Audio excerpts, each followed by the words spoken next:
Olá, querido irmão, querida irmã. Este é o programa Tesouro da Igreja e eu, Luiz Carlos, e você estamos aqui dando continuidade aos nossos estudos sobre a Carta Apostólica Patris Corde, Coração de Pai, por ocasião da comemoração dos 150 anos da declaração de São José como padroeiro universal da Igreja.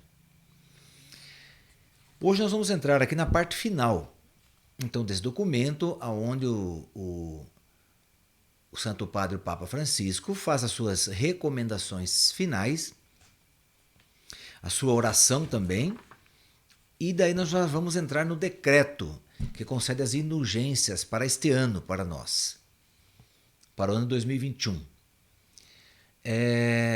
Então, agora no final então deste documento, ele diz assim: levanta-te e toma o menino e sua mãe. Mateus 2,13. Diz o anjo da parte de Deus a São José: levanta-te e toma o menino e sua mãe. O objetivo desta carta apostólica é aumentar o amor por este grande santo, para nos sentirmos impelidos a implorar a sua intercessão e para imitarmos as suas virtudes e o seu desvelo.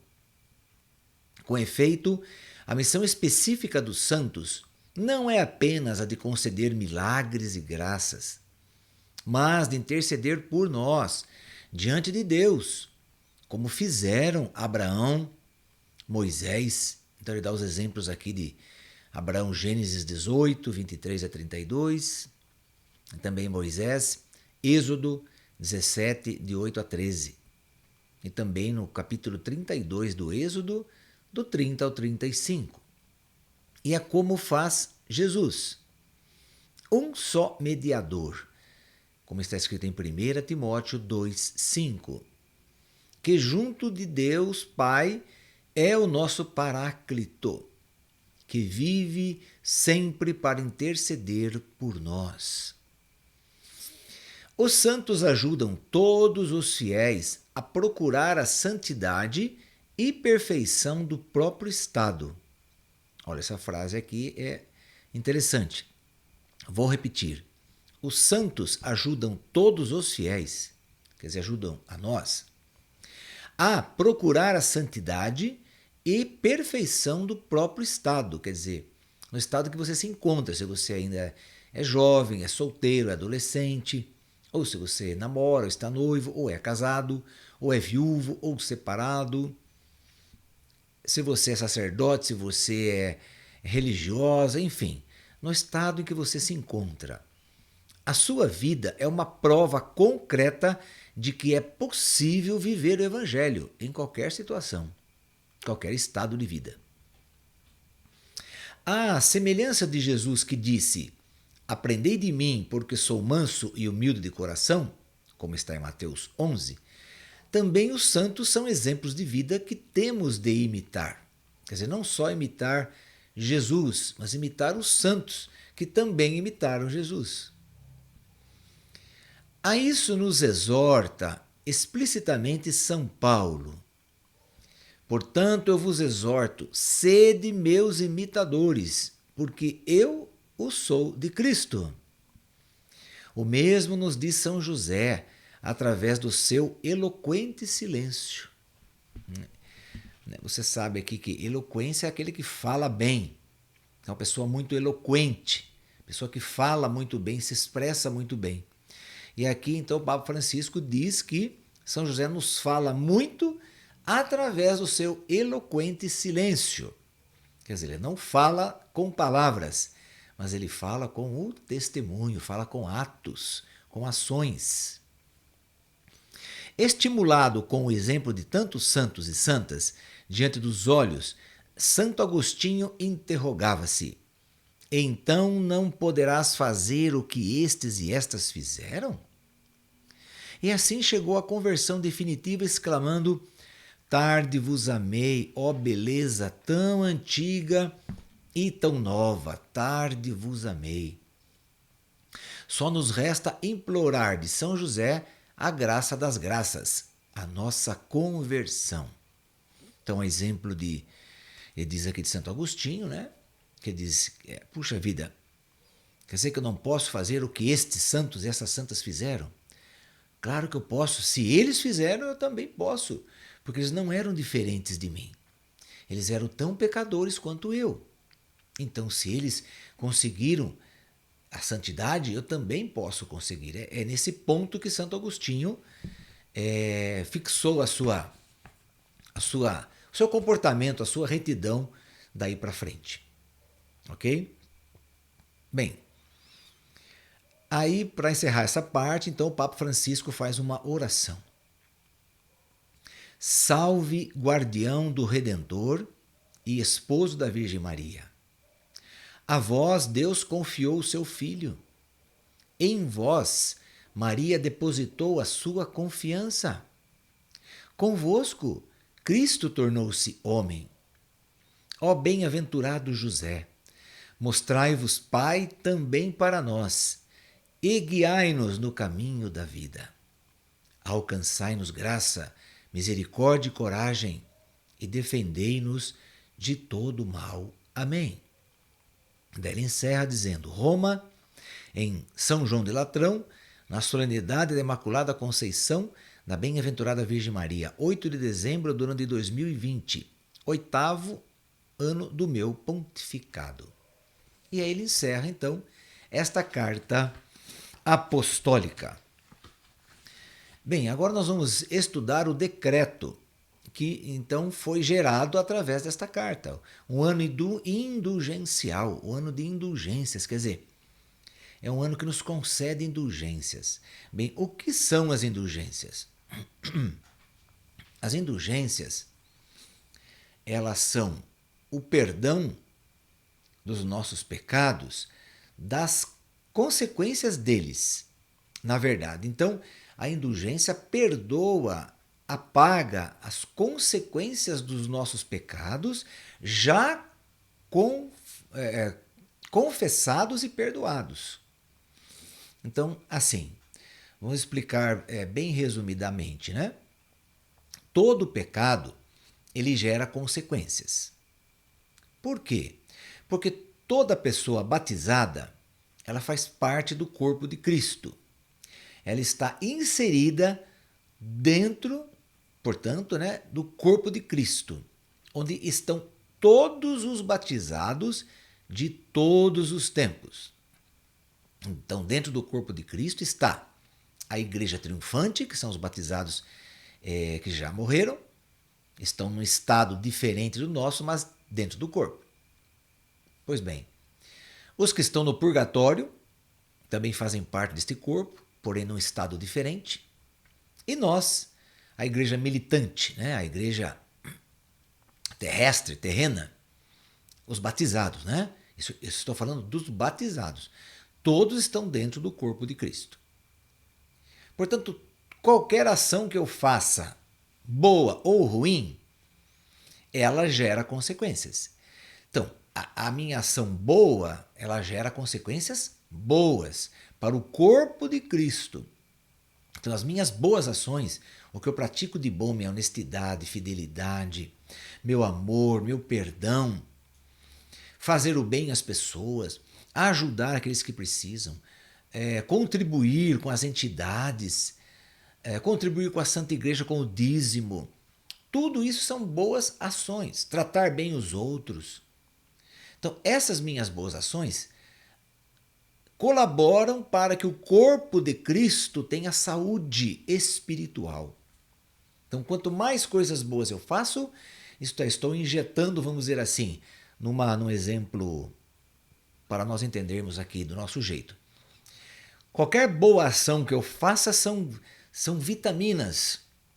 Vitaminas que eu estou injetando nesse corpo. Então, esse corpo está tendo cada vez mais saúde, porque eu estou sendo um homem que estou buscando a santidade. Ok? Então, quanto mais eu busco a santidade, eu sou favorecido e todos que estão comigo nesse corpo também são favorecidos. Isso são as boas atitudes. E as más atitudes? Igualmente. todas as más atitudes que eu faça, todo pecado que eu faço, embora ninguém veja, vamos supor que eu faça um pecado que só eu sei. Por exemplo, eu julguei uma pessoa.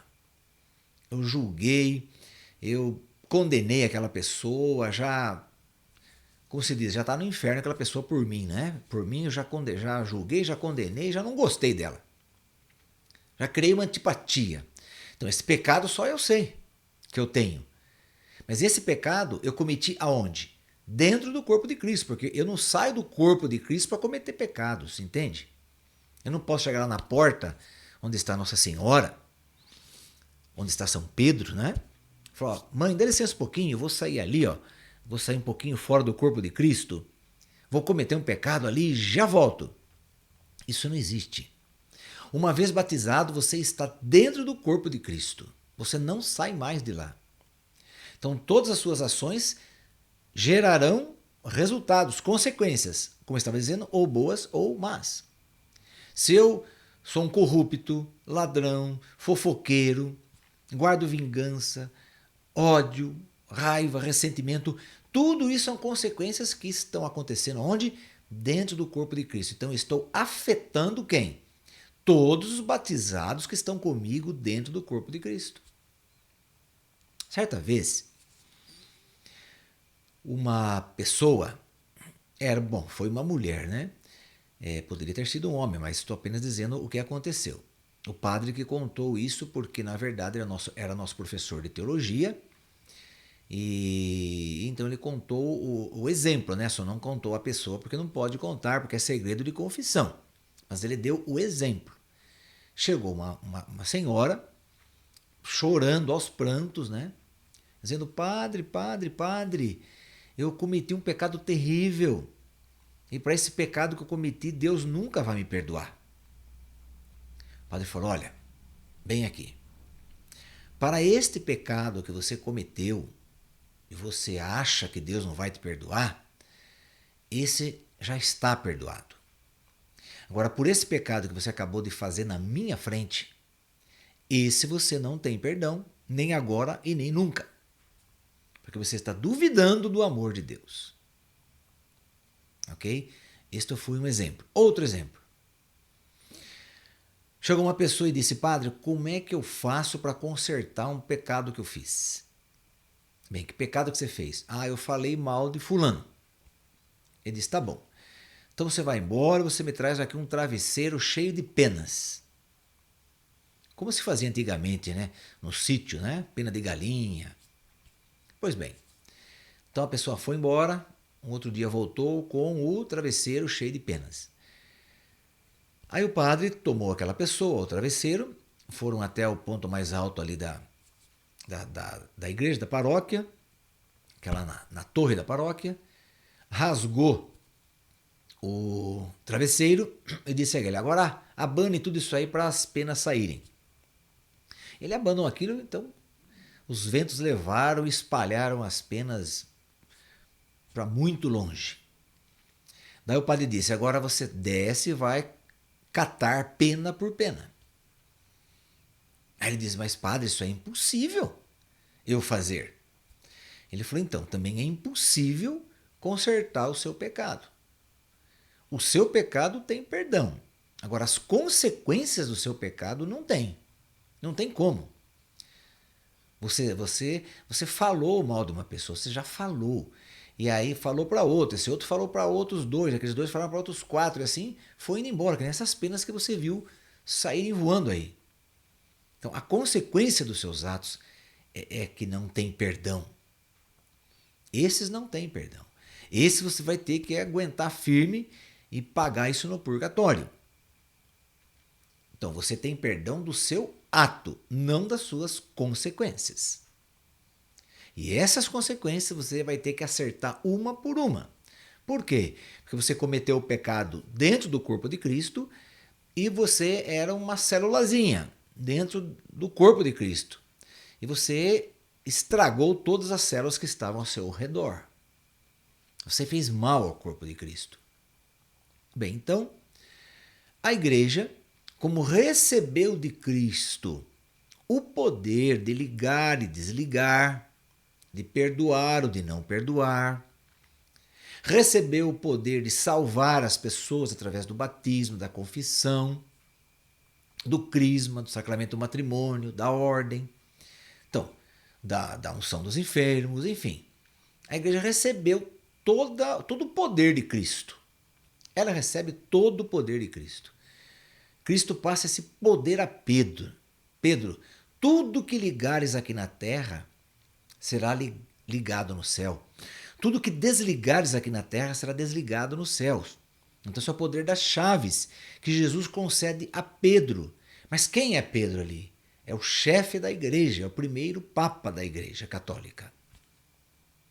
Então, ele recebe o poder de Jesus, dele fazer o que ele quiser com a salvação que Jesus deu para ele e, portanto, para a igreja.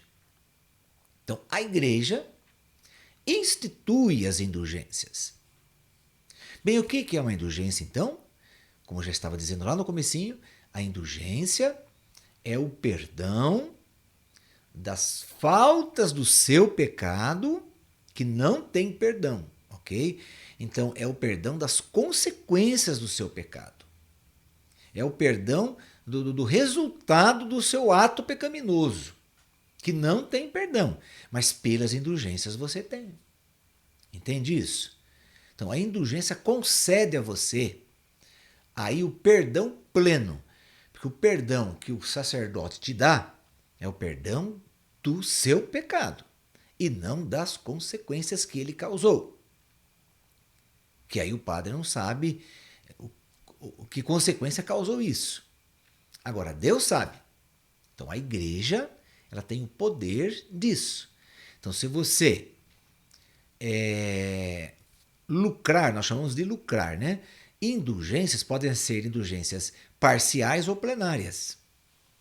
Ok? O que é indulgência parcial? Ela apaga um tanto dos seus pecados, dos seus atos, né? Dos seus pecados, que já foram perdoados. Quer dizer, também é assim. Eu posso lucrar a indulgência então, mas sem passar pela confissão do padre? Olha, a indulgência só vai servir para você por um pecado que você já confessou e foi perdoado pelo sacerdote. Mas se tem algum pecado que você escondeu aí dentro da manga, não é? Você escondeu dentro do sapato, não sei aonde. Você escondeu esse pecado e não se confessou. Não sei por qual motivo que você não se confessou. Então, esse pecado não está perdoado pela igreja, pelo Santo Padre, então, perdão, pelo Padre, por Deus, claro que não. E também você não consegue ter as indulgências sobre as consequências desse pecado que você não confessou. E se for um pecado mortal, bem, aí você está caminhando para o inferno, não tem mais como, não tem outra alternativa, entende? Não tem outro caminho. Eu não posso dizer para você que existe um quebra-galho, não existe quebra-galho, não existe atalho, né? Não tem jeito. Então é isso, olha, as indulgências, então para deixar bem explicadinho para você, né? As indulgências, elas te livram do quê? Do purgatório. Do purgatório. Então, ao invés de você ir para o purgatório, né, sofrer lá pelo fogo, né? Claro, porque o purgatório é purgar, né? Purgar quer dizer limpar pelo fogo, né? Purificar. Purificar. Como que purifica uma alma? Pelo fogo. Como diz São Paulo, de um jeito ou de outro passaremos pelo fogo. Ou você passa aqui pelo fogo da provação, em vida, né? Pelo fogo da provação que vem em você, aqueles problemas e mais problemas, e você passa por eles com coragem, com força, com fé, com esperança, confiando em Deus, buscando em Deus, aí você passa por ele. Ou você não passa por ele se você desanimar, não confiar em Deus, colocar a culpa de tudo que está acontecendo na sua vida em Deus. Bem, aí você vai ser reprovado, né? Nessas provações. Então, existe o fogo da provação aqui, que se você passar por eles, então você, quem sabe, nem vai para o purgatório, né? Agora, porque você pediu perdão, você se confessava sempre, você procurava pecar cada vez menos, você procurava ir atrás das indulgências. Então tudo isso ajudou você não precisa ir para o purgatório, vamos dizer assim. Vamos dizer assim. Mas se você precisar ir para o purgatório, aí você vai sofrer o fogo lá do purgatório, que é uma chama que queima, mas não destrói. Pelo contrário, ela limpa, ela purifica. Agora, se você não pretende passar pelo fogo do purgatório, que é uma decisão sua, uma liberdade sua, ótimo. Então vamos evitar cada vez mais o pecado, vamos nos confessar mais periodicamente, comungar mais periodicamente também, isto é, pelo menos aos domingos, né, que é o dia do Senhor, e buscar ter uma vida reta, uma vida justa, uma vida de santidade, uma vida de retidão, de um caráter limpo, de um caráter que seja transparente, que as pessoas não vejam em você um homem, uma mulher falsa, um jovem falso, ou um idoso falso, não. Que você seja aquilo que você é de verdade. Que você não seja um fariseu hipócrita, né? Como dizia Jesus, por fora tá bonito, tá, né, se veste bem, a sua aparência é boa, mas por dentro está tudo podre. Quer dizer, a sua alma está podre porque seus pensamentos são ruins, seus desejos são maus, o que você pensa, o que você cria na sua mente são coisas horríveis. Então, quer dizer, por fora está bonito, mas por dentro está podre, não é? Então, nesse sentido aí, que nós vamos entrar nessa parte do decreto desse ano indulgencial, né? Esse ano, portanto, que é um ano que, esse ano 2021, concede indulgências em comemoração a São José, aos 150 anos que ele foi declarado padroeiro universal da igreja, ok? Tá. Muito bem, então nós vamos agora no nosso próximo programa, hoje não dá mais tempo, mas no nosso próximo programa, então, nós vamos estudar todas as indulgências que o Papa concede nesse ano de 2021 a todos os fiéis batizados, né? Todos os fiéis batizados, claro. Porque o batizado ele tem direito à confissão. Já uma pessoa batizada não pode se confessar, porque ela não tem direito à confissão. Tá vendo? Por isso a importância do batismo, urgente, né, na vida da pessoa, sendo criança. Então, para ter aí, para poder se confessar, para poder voltar à sua amizade com Deus. Porque o pecado, ele corta o laço de amizade, né? Ele corta. Então, corta o laço, nós chamamos da caridade, do amor, né? Ele corta esse laço, ele destrói esse laço. Então, o pecado, ele é terrível, né? O pecado, ele nos coloca como inimigos de Deus, na verdade. E além de inimigos de Deus, nós nos tornamos inimigos de todos que estão no corpo, batizado. Então, seja seu pai, sua mãe, irmãos, esposa, esposo, filho, filha, amigo, irmão de caminhada, seja quem for. Com o seu pecado, você está cortando os laços com essas pessoas. Claro, são laços espirituais. Você continua, claro, com a sua amizade ali humana, mas o laço espiritual foi cortado a partir do momento em que você entrou num pecado mortal, por exemplo. Ok? Bem, também a igreja fala que o pecado mortal nos desliga, nos corta de Deus e das pessoas, do corpo de Cristo, evidentemente. Mas um montão de pecados veniais também nos cortam. Aí que está. Então nós precisamos ser homens e mulheres aí muito atentos ao que estamos falando, fazendo e pensando. Muita gente diz assim, tem padres que ensinam assim também.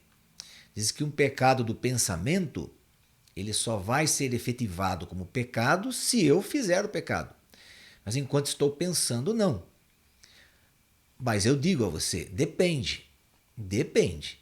Se o que você está pensando, você fica ali imaginando situações, imaginando, por exemplo, vou citar aqui um caso de malícia. Então, eu sou um homem, vejo uma moça bonita, atraente, etc. Então, coloco meus olhos nela e começo o meu cérebro a trabalhar, no pensamento. Ah, mas se eu pudesse fazer isso, aquilo, se estivesse assim, ou desse jeito, daquele jeito, com aquela moça. Então, aí eu estou em pecado. Agora, se eu olhasse, visse e desviasse já o olhar e imediatamente tirasse isso da minha mente, bem, aí não é pecado. Porque olhei e vi, mas não me retive naquilo. A partir do momento em que eu me retenho naquilo, então sim se torna pecado. E assim vai com coisas que eu escuto também. Estou escutando alguma coisa que tem alguma malícia, uma bobagem, e eu me debruço ali para ficar escutando aquilo. Escuto. Então aquilo se torna pecado. Agora, no momento que eu percebi que era algo malicioso, algo mal, pecaminoso, demoníaco, eu retirasse meu ouvido dali, bem, aí não é pecado. Entende isso? Então por isso que pecamos por pensamentos, atos e omissões, né? Então atos e omissões e pensamentos. Então o pensamento é esse. Se eu pensei mal de alguém, opa, não, Senhor, não posso pensar mal dessa pessoa. Me perdoa, Jesus. Pronto, então não foi pecado, mas se eu pensar mal e ficar trazendo ideias sobre aquela pessoa, porque aquela pessoa é assim, porque aquela pessoa é isso, aquela pessoa é aquilo, olha como ela é assim, e já vou ficar julgando, bem, aí estou em pecado. Entende? Então, no nosso próximo encontro, nós vamos entrar já no decreto que a penitenciária da igreja, né? Ela tem esse poder, né? Ela então vai conceder aí, através do Santo Padre, o Papa Francisco, o ano de indulgências. Então, aí você vai conhecer todas elas, uma por uma, e como praticá-las, né? Como alcançar essas indulgências para você não ir para o purgatório, ok? Para você ser totalmente perdoado quanto ao seu ato e quanto à sua culpa, né? Quanto às suas consequências. Tá bom, querido irmão, querida irmã? Vamos rezar uma Ave Maria, pedindo a Nossa Senhora que reze por nós e que nos ajude nesta caminhada a entender tudo isso e a ter força, coragem para buscar a santidade, né? Ave Maria, cheia de graça, o Senhor é convosco. Bendita sois vós entre as mulheres e bendito é o fruto do vosso ventre, Jesus. Santa Maria, Mãe de Deus, rogai por nós, pecadores, agora e na hora de nossa morte. Amém. Que o Senhor nos abençoe em nome do Pai, do Filho e do Espírito Santo. Amém. Até o nosso próximo programa, se Deus quiser.